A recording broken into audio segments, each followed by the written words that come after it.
여러분, 저희들이 저번 시간에 무엇을 공부했습니까? 이 시대의 사람들이 꼭 알고 있어야 하는 성경에 나와 있는 진리들. 왜냐하면 성경에는 진리의 여러 면들이 나와 있어요. 그리고 여러분이 아시지만 지금 우리가 이 말씀, 겨룩한 말씀으로 배우고 쓰는 교재, 하나님의 성경, 말씀, 이 성경책의 역사가 길지 않습니까? 성경책의 역사가 모세로부터 시작해서 사도 요한에 이르기까지가 건 1600년간의 그 기간이 있지 않았습니까? 그리고 또 성경 안에 나와 있는 이 저자들도 다양하고 16명가량의 저자들이 있었으니까 사실은 모세가 쓰셨지만 이 성경이 갖고 있는 그 시작은 창세로부터 시작하지 않습니까? 그리고 요한계시록, 비록 사도 요한이 썼어도 요한계시록의 끝은 새하늘과 새 땅으로 끝나고 있지 않습니까? 방대한 그 기간의 그 책을, 그 내용들을 담고 있는 책이 성경이에요. 성경.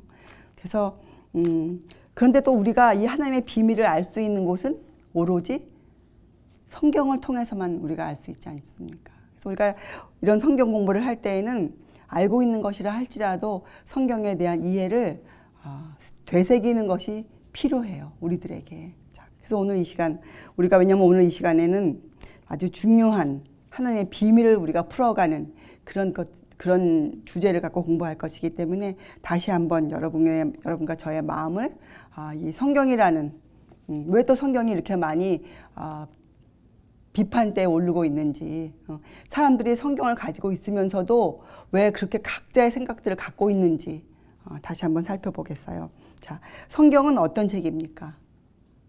성경은 사람이 썼어요. 근데 그 사람들은 그저 평범한 사람들이 아니셨죠. 그들은 하나님으로부터 영감을 받은 분들이셨어요. 성경을 쓰신 분들이. 그래서 그들은 하나님께서 택하신 사람들이었지 하나님이 그분들을 이름만 도용해서 하나님의 생각을 그대로 쓰신 책이 아니에요. 성경은. 다른 말로 하면 그분들은 하나님의 붓 자체가 아니었어요. 그저 하나님의 펜대의 역할을 하신 분들이 아니었어요. 하나님은 사람을 사용하셨어요. 그 사람을.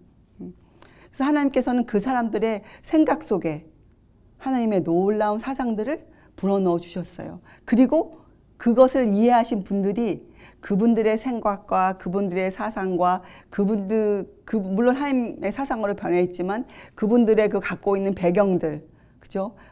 배우신 지식들, 또 그 당시의 문화들, 이런 것들의 안에서 성경을 써 놓아 주셨어요.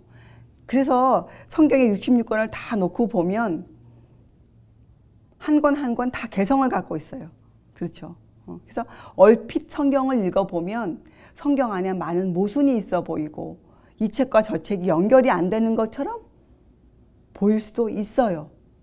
네, 얼핏 살펴보면. 그렇죠? 그러나 우리가 성경을 성령님의 도우심으로 우리가 성경을 자세히 읽어보면 분명히 성경에는 전체적으로 흐르고 있는 그 줄거리가 있어요. 성경 전체를 창세기부터 요한계시록까지 관통하여 흐르고 있는 그 줄거리가 있단 말입니다. 이것이 우리가 성경을 전체적으로 볼 때 발견할 수 있는 것이에요. 66권을 우리가 선입견과 편견 없이 다 볼 때 그 성경을 흐르고 있는, 관통하고 있는 그 사슬이 하나가 있어요. 끈이 하나 있단 말입니다. 6000년이라는 기간을 지금 두고 우리가 살고 있지만 우리의 선배들은 전부 다 다른 것이 아닌 이 사슬을 발견하고 이 사슬을 연구하시면서 전부 다 믿음을 강하게 만들어 가셨어요. 거기에는 여러분과 저도 그 예외가 아니에요. 우리가. 그래서 성경에 나와 있는 어떤 진리들, 많은 진리들은 있었던 것들이었어요. 다, 전부 다. 그렇지만 하나님께서 그 시대마다 그 시대의 사람들이 이해할 수 있는 그 배경과 그 사람들이 이해할 수 있는 문화로서 그 진리를 제시하세요. 그래서 우리가 그것을 현대의 진리, 이 시대의 진리, 근대사의 진리. 왜냐면 우리가 근대에 살고 있잖아요. 역사적으로 현대라는 역사가 지칭해주는 우리가 그런 범주 안에 살고 있는 사람들이기 때문에 우리가 그렇게 부르는 것이에요. 그런데 그 안에 있는 진리들을 살펴보면 새로운 진리가 아니죠. 성경에 분명히 과거부터 구약시대부터 나와 있던 진리들인데 그것을 하나님이 새로운 체계, 다시 말하면 우리가 이해할 수 있는 라오디게아 사람들이 이해할 수 있는 그런 진리로 하나님이 다시 주셨어요. 그래서 우리가 그것을 현대 진리라 부르고 우리가 첫 시간에 무엇을 공부했습니까? 하늘 성소를 먼저 공부했어요. 왜요? 하늘 성소에는 하나님의 때와 우리의 위치와 우리가 해야 될 일들이 거기 적혀져 있기 때문에 하늘 성소를 먼저 공부했죠. 여러분 하늘 성소에 우리가 누가 계시다고 배웠습니까? 예, 지금 이 시간에도 실제적으로 하늘 지성소에는 예수 그리스도께서 하실 일을 지금 하고 계시다. 우리가 이렇게 배우고 마쳤어요. 그래서 우리가 그것을 공부하기 위해서 또 지상성소를 공부하지 않았습니까? 이렇게 성경은 우리에게 실제적인 책으로 펼쳐져 있어요. 성경은 그저 우리가 읽고 그렇구나, 그래, 지식이야, 놀라운 지식이다 이렇게 알고 있으라고 적어준 책이 아니에요. 성경은 예수께서 이 땅에 사람으로 오셔서 사셨던 것처럼 성경은 실제적인 책이에요. 우리가 성경을 읽고 이 실제적인 것을 발견해내지 못하면 사실은 성경을 공부하는 것에 실패한 사람들이에요. 성경을 읽고 성공하면 성경 안에서 빛을 발견한다는 것은 실제적으로 우리가 그 빛에 의해서 살고 있다는 것을 함축하고 있잖아요. 예수께서 이 땅에 실제적으로 오셔서 33년 반을 사셨던 것처럼 성경을 우리가 실제적인 안목으로 읽게 되면 우리가 변화하게 되어 있어요. 그래서 성경을 지식으로만 받아들이는 건 굉장히 위험해요. 성경을 지식으로만 받아들이면 거기에 큰 그 실패 요인이 이제 시작되죠. 그래서 여러분 우리는 이런 것들을 알고 있어야 돼요. 성경에 대해서 자세히 알고 있어야 우리가 성경에 대해서 의심하는 자들에게 우리가 설명을 해줄 수 있지 않습니까? 자, 성경에는 실제적으로 알기 어려운 것들이 있습니까? 없습니까? 성경에는 실제적으로 있습니다. 성경은 하나님에 관한 모든 것을 답해주는 책은 사실 아니에요. 왜 그렇습니까? 우리가 공부한 것처럼 성경을 쓰신 분들이 제한을 받는 인간이셨어요. 그 인간을 수단으로 사용하신 거거든요. 성경에는 그래서 하나님에 관한 모든 것을 답을 해줄 수가 없어요. 왜냐하면 유한한 인간이 도구가 되어 있기 때문에 그래요. 어떻게 유한한 인간이 무한하신 하나님을 답할 수 있겠어요. 그렇죠. 하지만 한 가지에 있어서는 모든 답을 주고 있는데 그것은 바로 어떻게 우리들을 하늘로 데려가시겠는가. 여기에 대한 질문에는 100%의 답을 해줄 수 있는 곳이 성경이에요. 자, 그러면 우리가 어떻게 실제적인 그 성경에서 답을 갖고 올 수 있는가. 여기에 대한 답으로 결론적으로 답을 드리면 성경에는 우리가 어떠한 사람이 되어야 마땅하뇨. 여기에 대한 답을 실제적으로 얻게 될 때 우리가 그 신비 속에 들어갈 수 있다고 성경은 말해주고 있어요. 다른 말로 하면 여러분 성경에 신비한 것들이 있습니까? 예, 큰 것으로 예수께서 이 땅에 사람으로 오신 것, 성육신 하신 그것은 교리가 아니에요. 그것은 실제적인 일이잖아요. 이 성육신을 어떻게 사람이 우리가 이해하겠어요? 예수께서 출생한 것은 기적이셨잖아요. 그런데 그 출생한 그 사실을 이 유한한 인간 우리들이 어떻게 실제적으로 이해할 수 있겠냐고요. 이것은 신비에 속한 것이에요. 그래서 신명기서 29장 29절에 어떻게 표현됐습니까? 오묘한 것은 하나님께 속한 것이요 나타난 일은 영구히 우리와 우리 자손에게 속한 것이라. 그 이유가 무엇이라고 그랬어요? 우리를 율법을 행할 수 있는 자로 만들어 주시기 위해서 그런 경고를 주셨어요, 우리에게. 자, 이것을 생각해 보면 분명히 성육신은 신비입니다. 그죠? 그런데 우리가 깨달아 알아야 하는 신비란 말이죠. 성육신이. 거기에는 놀라운 하나님의 비밀이 들어가 있기 때문에. 그런데 이 성육신을 어떻게 우리가 깨닫습니까? 지식으로 깨닫습니까, 여러분? 성경 말씀 읽고 다 깨달았노라, 성육신을 깨달았노라 이렇게 말할 수 있을까요? 성경은 이렇게 말하고 있어요. 우리가 성경을 통해서 지식을 물론 습득해야 돼요. 지식을. 하나님과 예수 그리스도에 관한 지식을 우리가 습득해 와야 돼요. 그렇지만 거기서 끝내면 굉장히 위험해져요. 우리가 그 지식이 어떻게 돼야 됩니까? 예수님의 피와 살이 어떻게 돼야 돼요? 우리 속에 들어와서. 소화되어져서 나의 것이 되어야 돼요. 내 생명이 되어야 돼요. 그렇죠? 그래서 우리가 신의 성품에 참여하는 자들이 되어 살아갈 때 우리가 성육신을, 신비들을, 오묘한 것들을 우리가 경험적으로 알게 되는 것이에요. 경험적으로. 그래서 어떤 때는 오늘 아침에도 강 집사님께서 참 놀라운 본인의 변화에 대해 설명을 막 해주시는데, 본인도 말하기를 무슨 공상과학 영화 같지 않습니까? 이렇게 표현할 수뿐이 없는 게 이것은 경험이기 때문에 그래요. 경험이기 때문에. 그래서 우리가 성경을 성공적으로 읽는다는 것은 이 경험을 꼭 갖고 있어야 하는 것이에요. 이 경험을. 신비를 체험하는 경험. 말씀을 읽어가면서 내 마음에 예수 그리스도께서 살아 움직이시는 그 경험. 어떤 때는 말로 설명할 수 없는 것들이 있어요. 하지만 우리는 이해하고 있는 것들이 있지 않습니까? 자, 여러분, 그래서 여러분들이 성경, 이 정말 거룩한 하나님의 말씀을 대할 때 신명기서 29장 29절의 말씀과 또 한 절, 출애굽기 3장 5절에 하나님께서 부르시잖아요, 모세를. 이리로 가까이 하라. 그런데 뭐라고 또 하십니까? 또 가까이 하지 말래요. 근데 방법을 주시죠? 어떻게 해요? 너의 선 곳에서 신발을 벗으라. 우리가 주님 앞에서 우리의 위치를 지키고 우리가 겸비한 마음으로 성경에서 말하는 모든 것을 절대적으로 믿고자 할 때, 그때 성령께서 우리를 인도하세요. 성령은 진리의 영이시잖아요. 그래서 여기서 우리가 조심할 것들이 있어요. 성경에는 진리의 여러 면들을 보여주고 우리가 꼭 알아야 할 것들을 강조하고 있습니다. 그렇죠? 자, 그런데 여러분과 제가 이 구속의 문제에 있어서 성육신은 우리가 이해할 수 있는 것들이에요. 그렇죠? 자, 그런데 성경에 또 다른 여러 신비들이 있죠. 창세, 창조. 여러분과 제가 그 창조를 어떻게 하나님께서 하셨는지 우리가 알 수가 없어요. 그저 마음으로 창조주 하나님에 대한 글들을 읽고 우리가 마음으로 따라가는 것이잖아요.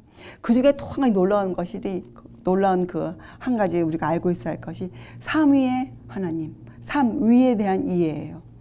성경에는 분명히 하나님, 예수님, 성령님에 관한 놀라운 지식들이 적혀져 있습니다. 그렇죠? 이 부분에 관해서 여러분과 제가 어떻게 이해를 해야겠어요? 여기에는 우리가 어떤 질문을 던질 수가 없는 것이에요. 성경에서 말씀하고 계시는 것을 절대적으로 믿는 것 외에는 안전한 길이 없어요.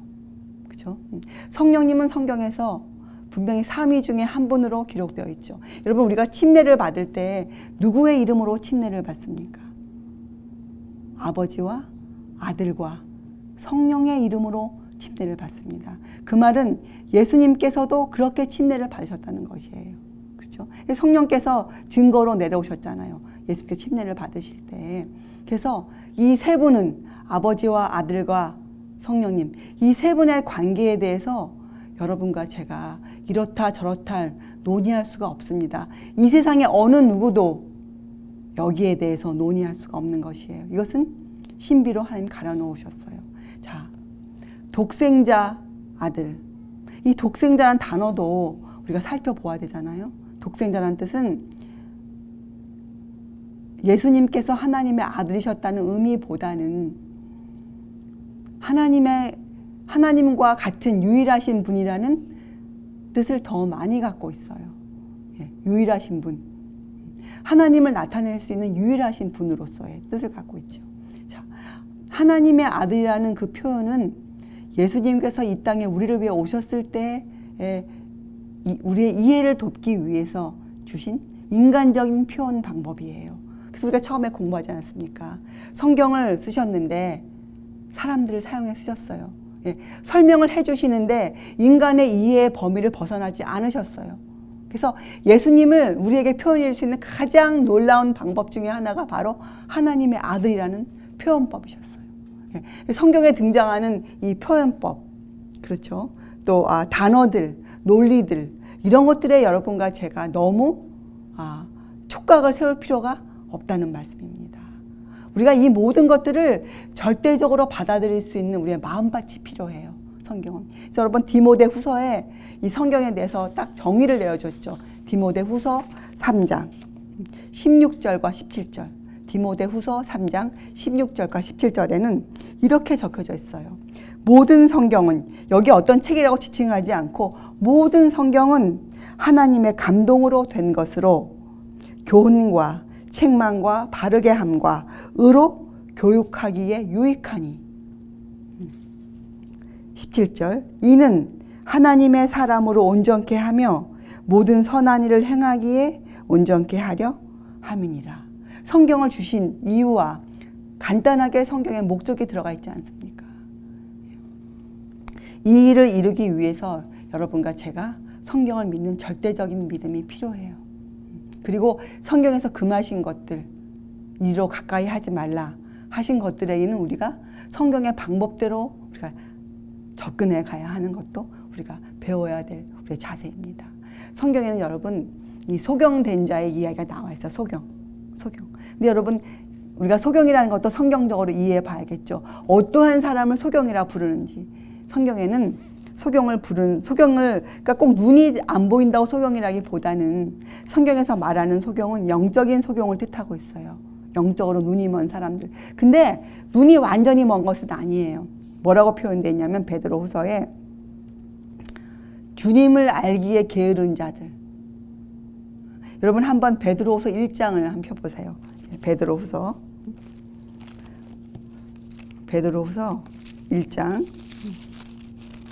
1장에 보면 8절부터 이제 7절까지는 이 믿음의 여러 가지 방법들을 설명하신 다음에 8절에 이렇게 적혀져 있습니다. 이런 것이 너희에게 있어 흡족한즉 너희로 우리 주 예수 그리스도를 알기에 게으르지 않고 열매 없는 자가 되지 않게 하려니와 9절 이런 것이 없는 자는 소경이라. 자, 그럼 성경에서 정의하는 소경은 어떤 것입니까? 주님 알기에 게으른 자는 소경이에요. 또 열매를 맺지 않는 자들은 다 소경이에요. 소경의 정의가 이렇게 나와 있어요. 그러니까 우리 마음대로 모든 것을 생각할 필요가 없어요. 자, 소경은 누구라고요? 주님 알기에 게으른 자들, 또 열매 맺지 않는 자들, 그리고 또 그의 옛죄를 깨끗게 하심을 잊은 자들, 하나님의 은혜를 잊어버린 자들이 소경이라고 성경은 우리에게 알려주고 있어요. 주님을 알기에 게으르다. 무슨 뜻입니까? 마음만 먹으면 주님을 알 수 있어요. 많은 사람들이. 그런데 이 게으르다, 태만하다. 그죠? 최선의 노력을 하지 않고 있어요. 또 마음을 열고 있지 않아요. 이러한 사람들을 성경은 소경이라고 부르고 있는 거예요. 그래서 여러분 라오디가 교회에 사는 사람들은 다 소경 아닙니까? 그죠? 근데 그들은 완전히 눈이 먼 자들이 아니에요. 소경은. 예.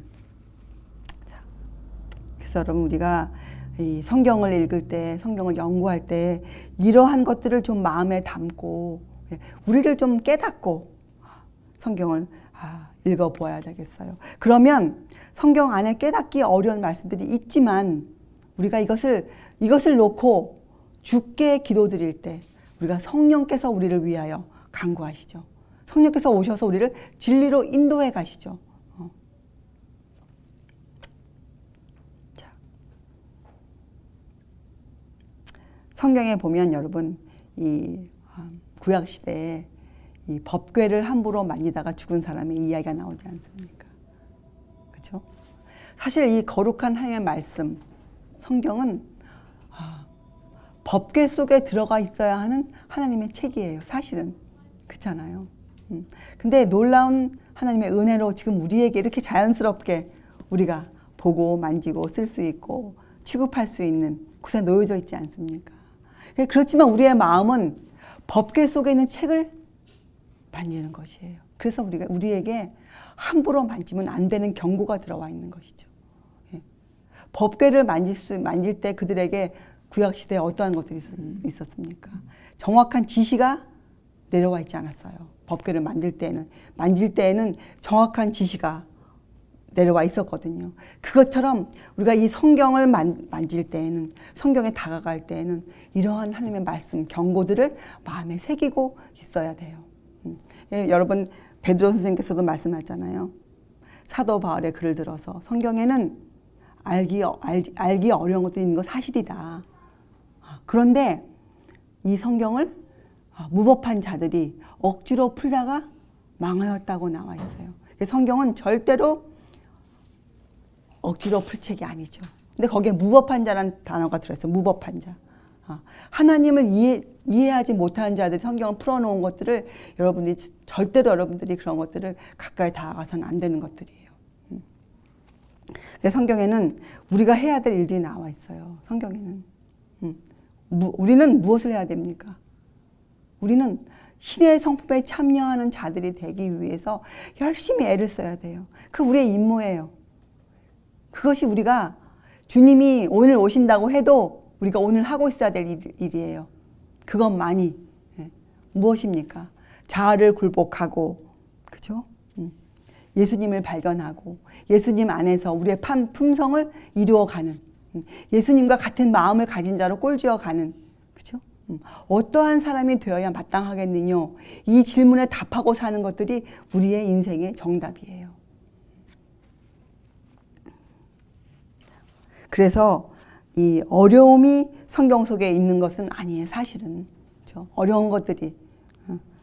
사실 어려움은 성경을 보면서 성경 안에 있는 어떤 것들을 진리를 피해가려고 꾀를 피는 사람들 때문에 성경이 어렵게 비춰지는 것이죠. 하나님이 주신 경고에 따라서 마음에 살피고 성경을 대할 때 성경 안에 사실 어려운 것이 있는 것이 아니에요. 이런 경고를 무시하고, 그죠? 인간의 그 얕은 꾀로 성경을 보기 때문에 성경 속에 있는 것들이 많은 의심점들이 보여지고 의문점들이 보여지는 것 뿐이에요. 사실은 사람의 편견과 선입견 때문에 일어난 일들이지 성경이 그런 문제들을 내보내는 것들이 아니죠. 어떤 분이 이런 말을 하더라고요. 아주 근접한 예가 우리가 이해할 수 있는 부분이 여러분도 아마 그런 마음 많이 느끼실 거예요. 특별히 우리 그 한국에서 일어나는 이 정치계의 어떤 그 소동을 보고 있으면 이런 생각이 들죠. 우리는 그분들보다 정치를 잘 모르고 또 어떤 것들은 잘 몰라도 어떤 법을 해석하고 법을 적용시킬 때 법이 그대로 말하고 있는 대로 쓰고 사용하면 아무 문제가 없을 것을, 그죠? 어떤 사람들, 특별히 법의 어떤 부분을 찝어내서 흠을 잡고 법을 뒤트는 사람들이 있지 않습니까? 종종. 그런 사람들이 우리 논쟁을 벌일 때는 당할 재간이 없어요. 예. 그렇잖아요. 근데 그런 사람, 정치가들이 만들어 놓은 법을 그대로 해석하고 그대로 적용시키면 사실 큰 문제가 생기지 않을 거예요. 그렇죠? 그래서 우리도 이 성경에 나와 있는 여러 가지 그 하나님께서 하신 말씀들을 그대로 믿고 따라 살면 정말 우리가 간단하고 단순하게 주님을 따라갈 수 있을 터인데 그 법을 인간적인 그 해석으로 해놓은 많은 것들 때문에 사실 많은 어려움이 지금 이 시대에 있는 것들이에요. 자, 쉬운 예로 여러분 그 성경에는 분명히 이런 글이 있지 않습니까? 에스겔서에 범죄하는 영혼은 어떻게 결론 지어져 있습니까? 죽으리라. 이렇게 하나님께서 결론을 딱 지어 놓으셨어요. 여러 장을 에스겔서에 보면 굉장히 길게 그 범죄하는 영혼에 대해서 또 하나님께서는 하나님의 뜻을 표명하셨어요. 하나님의 뜻은 무엇입니까? 모든 사람이 구원에 이르기를 원하노라. 여러 곳에 또 표현해 놓으셨어요. 그런데도 사람들은 성경을 읽으면서 하나님의 예정설, 하나님의 특별한 택하심 이런 것들을 인간적으로 해석해 놓고 있단 말입니다. 그런데 성경은 분명히 하나님의 뜻을 우리가 알 수 있도록 하나님의 뜻이 뭐예요? 하나님은 특별한 사람을 예정하고 택하신 것이 아니라 하나님께서는 모든 사람이 구원에 이르도록 모든 사람이 진리를 아는 데 이르도록 원하신다는 당신의 뜻을 표현해 놓으셨단 말이에요. 성경 안에 디모데전서, 베드로후서 이런 곳에. 예. 구약에도 에스겔서에도 보면 하나님은 악인이 죽는 것을 기뻐하지 않으시고 돌이키라 이렇게 호소하시는 글들을 남겨놓으셨어요. 자, 그런데도 지금 이 시대의 많은 사람들은 그 말을 믿지 않고 있잖아요. 우리가 어떻게 알 수 있습니까? 지금도 이 시대의 많은 사람들은 교회를 다니면서도 사단의 말을 믿고 살아요. 사단은 거기에 대해서 뭐라고 했습니까? 하나님은 분명히 범죄한 그 영혼은 죽으리라 이렇게 우리한테 알려주셨어요. 사단은 뭐라고 하와한테 얘기했습니까? 너희가 결코 죽지 아니하리라 이렇게 얘기했거든요. 근데 그게 창세기에만 들려온 말이 아니에요. 너희가 결코 죽지 아니하리라. 왜? 지금도 많은 교회에서 사람들이 그저 생각 없이 장례식을 대할 때 어떻게 얘기합니까? 분명히 그 사람이 하나님의 법도 몰랐고 법대로 살지 않은 것이 분명한 사실인데 그 사람이 죽었을 때 어떻게 우리가 아니죠. 사람들이 말합니까? 그분이 이제 하나님 품에 안겼다. 이런 말을 정말 거르지도 않고 술술술 내뱉는단 말이죠. 그게 바로 무엇이겠어요? 사단의 그 거짓말. 너희가 결코 죽지 아니하리라. 범죄한 영혼은 꼭 죽어요. 꼭 죽게 돼 있어요. 그것이 아니면 법이에요. 그런데 사단은 지금도 그 6,000년 전에 했던 거짓말을 지금도 유용하게 사용하고 있다는 이 놀라운 현실 앞에서 여러분 우리가 어떻게 해야 되겠습니까? 여러분과 제가 어떠한 사람이 되어야 정말 이 세상에 빛이 되고 소금이 되겠습니까? 우리가 이 놀라운 지식을 받아들이고 우리가 이 놀라운 지식을 정말로 활용해서 어떻게 사용해야 여러분과 제가 빛과 소금이 되어서 이 깜깜한 세상에 통로가 되겠어요. 빛의 통로가. 그렇죠, 여러분. 그래서 여러분과 저는 이 성경을 절대적으로 믿는 믿음이 필요해요.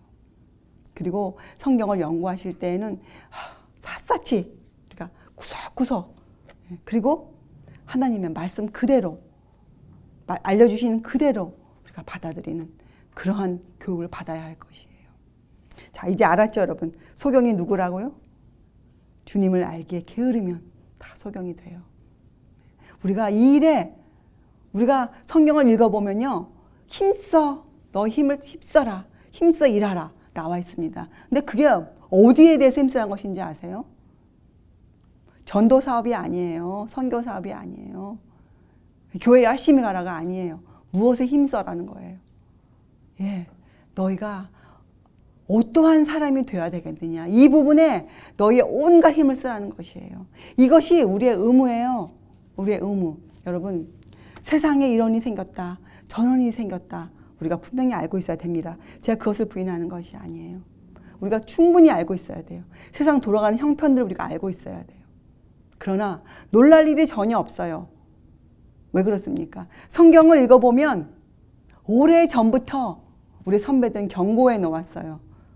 불법의 사람에 대해서, 저주의 아들에 대해서. 많은 경고를 우리에게 해 놓았습니다. 그래서 우리가 그러한 것 때문에 우리가 자극받거나 놀랄 필요가 없습니다. 여러분, 예수님께서 사단에게 굉장한 시험을 받으셨죠. 그렇죠? 최고의 시험을 받으셨습니다. 예수님께서 그 시험을 통과하신 그 승리의 비결을 우리가 공부하지 않았습니까? 예수께서는 사단이 던지는 어떠한 말에도 자극을 받지 않으셨어요. 어떠한 충동도 받지 않으셨어요. 그래서 여러분도 세상에서 어떠한 일이 일어나도 놀랄 필요가 없습니다. 이것은 이미 성경을 통해 우리에게 오래전에 예견되어진 일들일 뿐이에요. 여러분과 제가 최선을 다해서 마음을 잡아서 해야 할 일은 무엇입니까? 오늘도 주님 오시는 그날까지 우리가 어떠한 일에 최선을 다해야 되겠습니까? 어떠한 사람이 되겠는가? 어떠한 사람이 되겠는가? 자, 우리도 이 일을 위해서 최선을 다하고 있을 것이에요. 그래서 우리가 진리를 배우는 것이에요.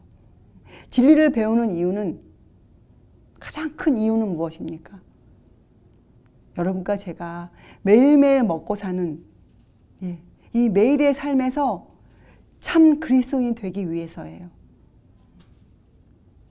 우리가 매일의 삶에서 성공하지 못하면 우리가 절대로 하늘나라 갈 수 없다는 것이 성경의 원칙이에요. 매일매일.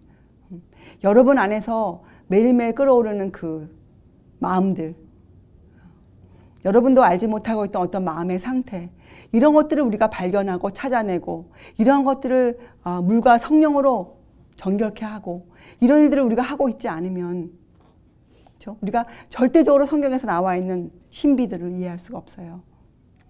자, 이번 시간엔 우리가 이런 것들을 공부하고, 왜 지금 이렇게 우리가 이런 공부를 하는가?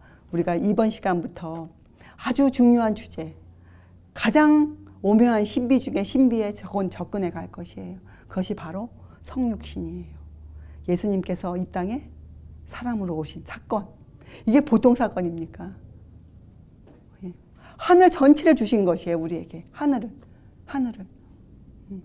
거기에 대한 이해가 깊어지면 깊어질수록 여러분과 제가 시대의 성품에 참여하는 자들이 되는데 굉장한 유익한 일이 돼요. 그것을 모르면 우리는 절대적으로 하나님의 사람이 될 수가 없어요. 성육신을 성경대로 이해하지 못하면 우리는 하나님의 사람이 될 수 없어요. 그래서 이 성육신에 대한 이해는 굉장히 중요하고 심오하고 여러분과 저를 진정으로 하늘로 데려가는 그러한 놀라운 진리거든요. 그리고 이 시대의 사람들이 꼭 알아야 하는 하늘 성소와 더불어서 연결시켜서 알아야 하는 놀라운 진리예요. 성육신.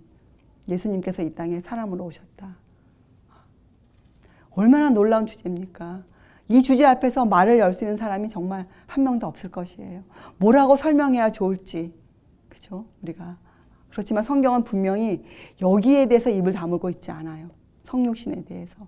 이것이 신비이지만 비밀이지만 우리에게 풀어주셨어요. 그래서 우리가 오늘 이 시간부터 이 하나님의 성육신에 대해 접근해 갈 때 우리가 주의할 것이 있죠. 주의할 것. 우리의 태도 어떻게 해요? 발에서 실을 다 벗으세요. 다 벗어요. 우리의 마음을 덮고 있는 선입견, 편견 이런 것들 다 벗어요. 그리고 그 단순히 생각해도 얼마나 놀라운 일입니까? 하나님께서 이 땅에 사람으로 오셨다. 얼마나 놀라운 일이에요. 여러분 성경 전체를 읽어보면 분명히 성경에는 이러한 것이 흐르고 있어요. 거룩한 하나님이 나오십니다. 그렇죠? 그리고 또 누가 나옵니까? 타락한 인간이 나와요.